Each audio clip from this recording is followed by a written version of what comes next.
Millions of women are suffering from this one embarrassing issue, bladder leakage. Oftentimes they have accidents with coughing, sneezing, or laughing. If this is happening to you, we need to talk. Maybe you've had a job where you're standing long periods. Maybe you've had a few children. Perhaps you're on a GLP injectable medication. All of these things can impact your bladder control. So what are we actually talking about here? What is the underlying issue? It all comes back to the pelvic floor. Traditionally, these people have had to go through surgery or implantation of stimulators or long therapy sessions. There are other options now.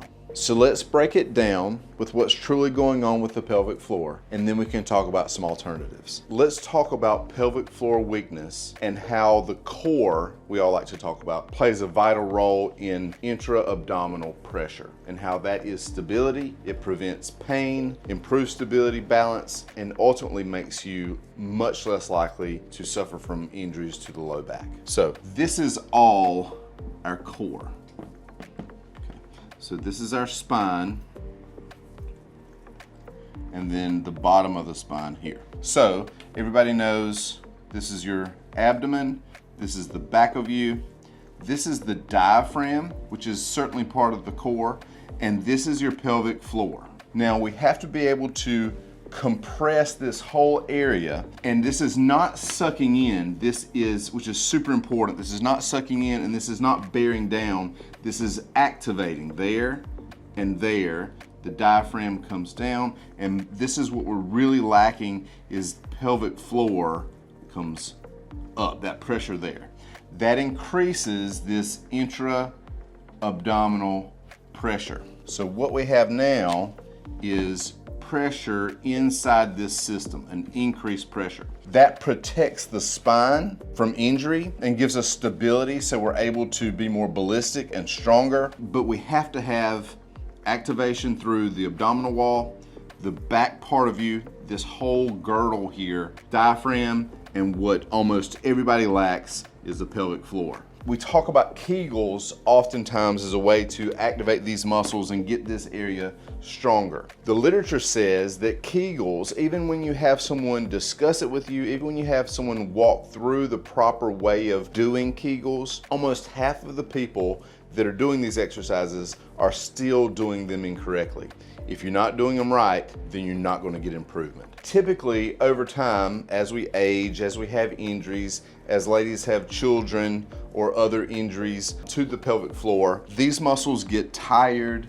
They're not used very often. Standing long periods, we had a nurse in the office that was talking about nurse's bladder, but about 80% of ladies over the age of 40 have some leakage or pelvic floor issues. The early signs are urgency or leakage or having to get up multiple times in the night to go to the bathroom. These issues affect your quality of life. We have all had friends or ladies that we know that are unable to be as active running, doing wiffle ball or kickball in the yard because of leakage issues, having urgency, not being able to be outside away from bathrooms as long as they may want to, doing things outside or doing active things, or getting a good night's sleep because they have to get up multiple times to go to the restroom. These things all affect your quality of life and your ability to spend time with others. So the big question is, how do we improve upon this? That's one of the main focuses of our office.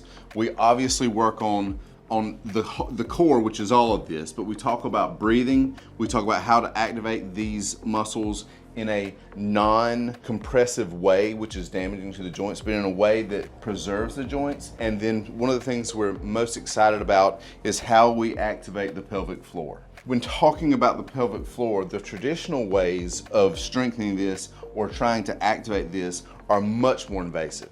Stimulators, invasive surgeries that have downtime and risk involved, and new ways that we've embraced. We now have a pelvic floor chair. This is a chair that uses electromagnetic waves to activate those muscles. You'll learn which muscles need to be activated, and you'll be able to activate them much easier. The issue is, again, Kegels are time consuming. It's hard to know what exercises to do and what muscles you're actually using. So the alternative, which is much more effective, is our pelvic floor chair. So people ask, what do I have to do this kind of procedure?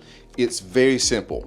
We give you a book, you sit down, and you hang out for 15 or 20 minutes. No downtime following the procedure, no discomfort during or after, just improved pelvic floor function. And you'll do the equivalent of 11,000 plus Kegels. The most common questions we get are, hey doc, is this gonna hurt? Not at all. Most people enjoy the feeling, it's just a gentle contraction. Another question that we get very often is, how long does it take? How many sessions does it take? We start at about 20 minutes, and they're twice a week for several weeks. Most people notice some change after the very first session. People ask, do I have to disrobe or to remove any clothes? No. You don't have to take off any clothes. We just want you to wear clothes without metal in them. Does it take a long time? Absolutely not. The sessions are about 15 or 20 minutes. Sometimes we'll do 25-minute sessions depending on if this is more of an incontinence issue or more of a sexual wellness issue. Most people describe less urgency, less frequent interruptions to their sleep at night, having to get up to go to the restroom in just a few sessions. When it comes to pelvic floor dysfunction, the first step is simply learning your options. I'm Dr. Craig Strickland. Give me a call today. We'll set up a consultation to see if our treatment is right for you.